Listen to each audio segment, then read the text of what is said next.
Hello everyone, GSC academy special में आपका स्वागत है। आप देख रहे हैं जीएससी एकेडमी स्पेशल। आज जो है हम लोग हिस्ट्री के यानी कि एसएसटी के सभी महत्वपूर्ण सवालों को हम लोग देखने वाले हैं।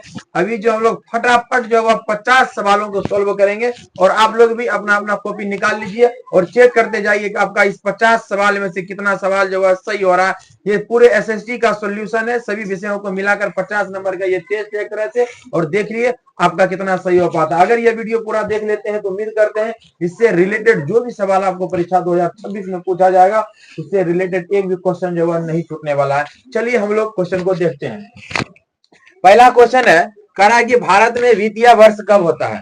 भारत में वित्तीय वर्ष पूछेगा कब होता है तो याद रखिए ये होता है 1 अप्रैल से 31 मार्च तक होता है। 1 अप्रैल से 31 मार्च तक जो है वह वित्तीय वर्ष कहलाता है। चलिए हम फटाफट देखेंगे, 20 मिनट में जो है वह 50 क्वेश्चन को हम लोग देखने वाले हैं। चलिए अगला सवाल है, कहता है वृहद क्षेत्र में जल की उपस्थिति के कारण पृथ्वी को हम क्या कहते हैं। यानी कि बहुत ज्यादा मात्रा में जल की उपस्थिति होने के कारण पृथ्वी जो है वह क्या कहलाता है, तो इसको जो हम लोग नीला ग्रह कहते हैं। याद रख लीजिए नीला ग्रह इसको कहा जाता है। नेक्स्ट क्वेश्चन है कि सूचना का अधिकार अधिनियम कब लागू हुआ था। सूचना का अधिकार अधिनियम जो है वह कानून जो है वह कब पारित हुआ था। याद रखिए प्यारे बच्चों, यह जो है 2005 में लागू किया गया था। हम लोग तेजी तेजी में देखते जाएंगे और आप सारे क्वेश्चन को जो है वह चेक करते जाइए आपका कितना सही हो रहा है। चलिए नेक्स्ट सवाल है, कहता वर्तमान में नेपाल की शासन प्रणाली जो है वह कैसी है। तो यह कह रहा है लोकतंत्र है, राजतंत्र है या फिर सैनिक तंत्र है या फिर इनमें से कोई नहीं। तो इसका सही जवाब हो जाएगा वर्तमान में जो है अभी नेपाल में हुआ लोकतंत्र है। चलिए नेक्स्ट सवाल पे चलते हैं, कहता राजनीतिक दलों की मान्यता और उसका चुनाव चिन्ह किसके द्वारा जो है वह प्रदान किया जाता है। अगर इस तरह का सवाल पूछेगा कि चुनाव चिन्ह जो है किसके द्वारा प्रदान किया जाता है, यह हो जाएगा किसके द्वारा, निर्वाचन आयोग के द्वारा जो है प्रदान किया जाता है। चलिए बच्चों अगले सवाल पे चलते हैं, कहता है कि भारतीय संविधान के अनुच्छेद 19 में देश के सभी नागरिकों को कौन सा मूल अधिकार प्राप्त है। कौन सा मूल अधिकार प्राप्त है, याद रखिए इसका सही जवाब हो जाएगा वह स्वतंत्रता का मूल अधिकार इसमें प्राप्त है। एक भी सवाल प्यारे बच्चों है छूटना नहीं चाहिए। एग्जाम में तो एक भी सवाल नहीं छूटना चाहिए, कुछ भी छूट जाए लेकिन सवाल छूटने का कोई चांस नहीं उठता है, धुआं धुआं उड़ा देना है एकदम। चलिए आइए अगला सवाल, कहता है टीपू सुल्तान शासक थे। टीपू सुल्तान जो थे वह कहाँ के शासक थे। टीपू सुल्तान वो कहता है मैसूर के शासक थे। कहाँ के शासक थे, वो मैसूर के शासक थे। चलिए अगला सवाल पे चलते हैं, कहता है जलियांवाला बाग हत्याकांड कब हुआ था। जलियांवाला बाग हत्याकांड प्यारे बच्चों आपको क्लास में बताया जा चुका है कई बार। कब हुआ था, यह हुआ था 13 अप्रैल 1919 को हुआ था। 13 अप्रैल 1919 को जलियांवाला बाग हत्याकांड हुआ था। चलिए निम्नलिखित नदियों में से किसे बिहार का शोक नदी कहा जाता है। बिहार का शोक अगर जैसे ही पूछेगा, कोसी नदी को आपको बिल्कुल नहीं भूलना है। बिहार का शोक जो है वह कोसी नदी को कहा जाता है। आगे चलते हैं, कहता है कि सिखों के 10वें अंतिम गुरु श्री गोविंद सिंह का जन्म जो है बिहार के किस नगर में हुआ था।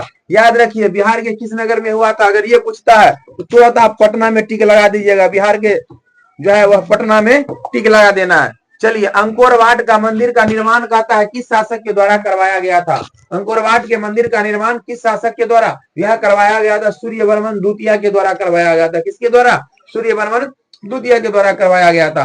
अगला सवाल है, कहता पंचायती राज व्यवस्था सर्वप्रथम किस राज्य में लागू किया गया था। फटाफट आप लोग भी चेक करते जाइए किस राज्य में पूछेगा, यह सबसे पहले राजस्थान में लागू किया गया था।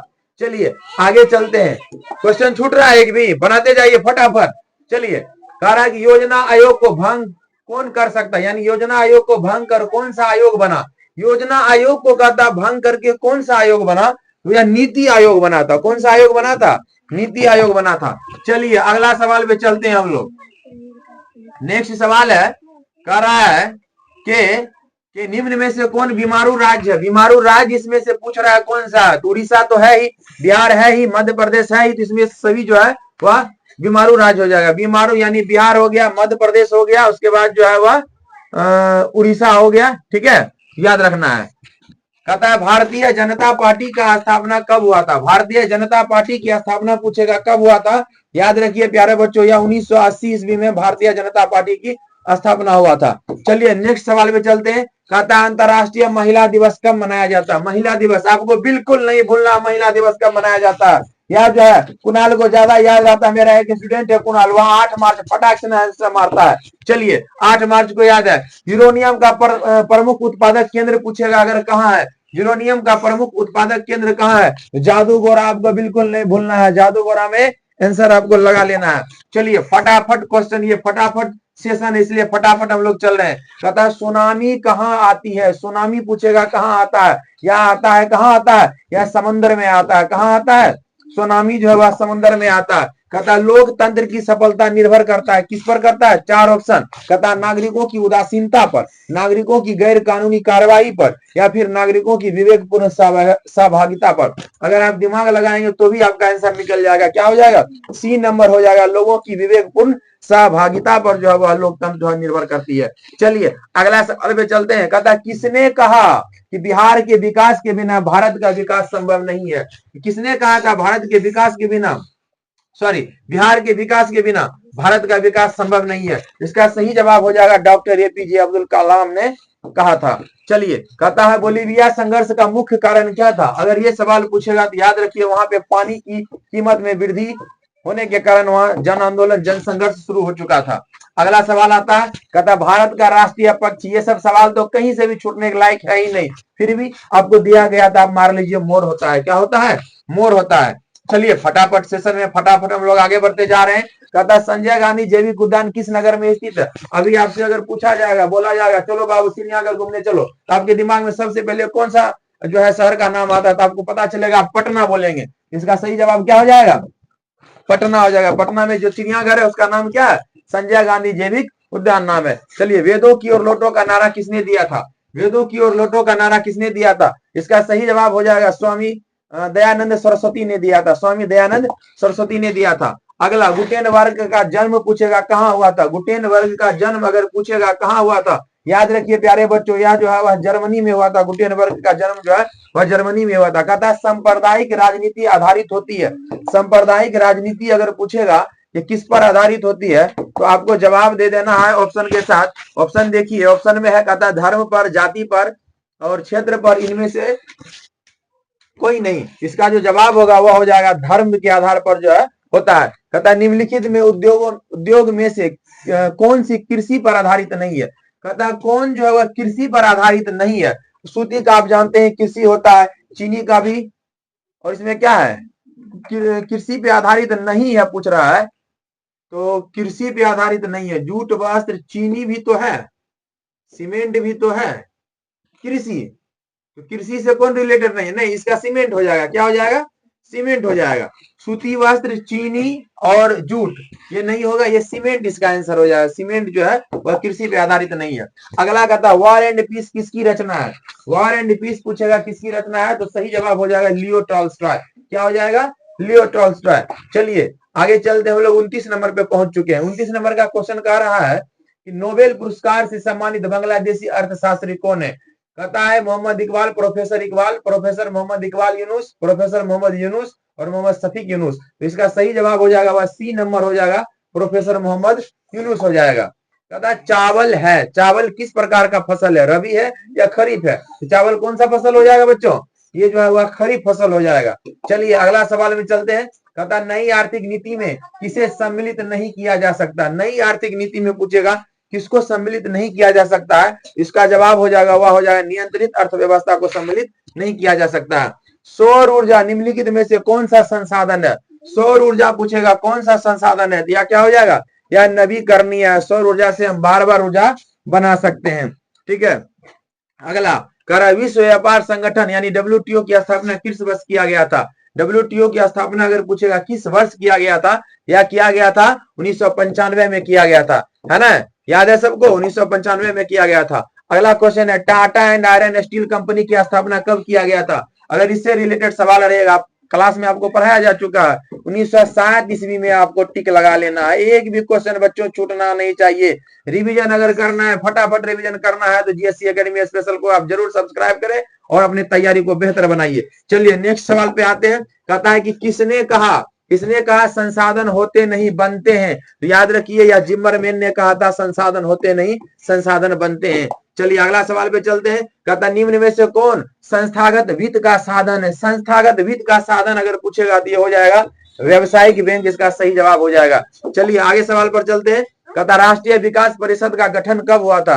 राष्ट्रीय विकास परिषद अगर पूछेगा तो इसका सही जवाब कब हो जाएगा? 1952 ईस्वी में हो जाएगा। फटाफट आप लोग भी आंसर करते जाइए। सविनय अवज्ञा आंदोलन की शुरुआत जब किस यात्रा से हुआ था? तो यह हुआ था दांडी यात्रा से हुआ था। 1930 में सविनय अवज्ञा आंदोलन की शुरुआत जो है दांडी यात्रा से हुआ था। 38 के बाद चलिए हम लोग चलते हैं 39 नंबर पे।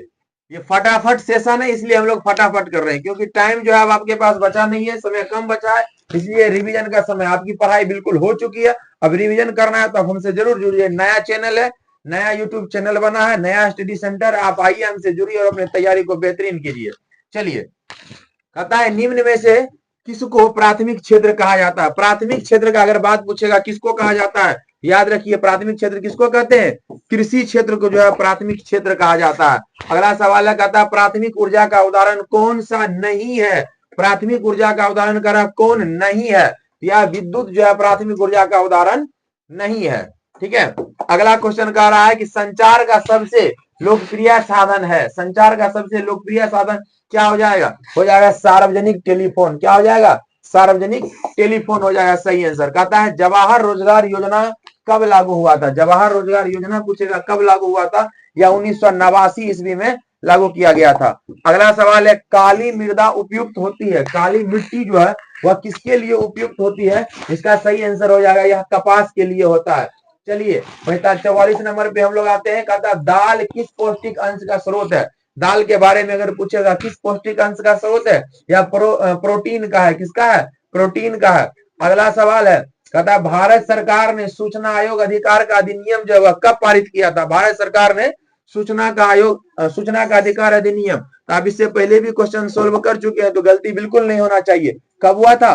2005 ईस्वी में हुआ था। याद रखिए बच्चों 2005 ईस्वी में किया गया था।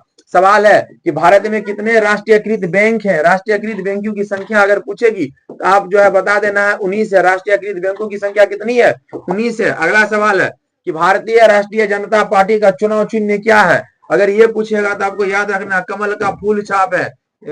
ठीक है, कमल का फूल। जितने भी पार्टी है उसका चुनाव चिन्ह आपको याद कर लेना है, क्लास में बताया जा चुका है।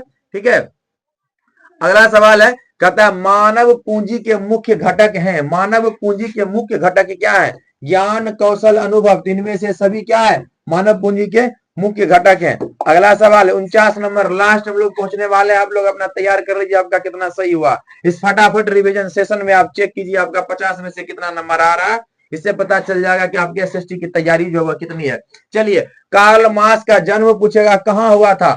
कार्ल मार्क्स का जन्म अगर पूछेगा तो बच्चों यह हुआ था जर्मनी में, इनका जन्म हुआ था। लास्ट क्वेश्चन, यह सेशन खत्म होने वाला है। लास्ट क्वेश्चन कहता है सेफ्टी लैंप का आविष्कार, कई बार परीक्षा में पूछा गया है। सेफ्टी लैंप का आविष्कार कहता है किसने किया था? यह जो है हम्फ्री डेवी ने किया था। किसने किया था? हम्फ्री डेवी ने किया था। ये आपका 1 से 50 तक जो है क्वेश्चन जो पूरा समाप्त होता है। हम उम्मीद करते हैं यह वीडियो आपको पसंद आया होगा, और इसी तरह का वीडियो आप देखना चाहते हैं तो जीएससी एकेडमी स्पेशल को आप सब्सक्राइब करें और सपोर्ट करें। हम आपकी रिवीजन के लिए, आपकी तैयारी के लिए प्रत्येक चैप्टर का, प्रत्येक विषय का महत्वपूर्ण क्वेश्चन जो आपके लिए हम प्रस्तुत करते रहेंगे, लाते रहेंगे। आज के लिए गुड नाइट।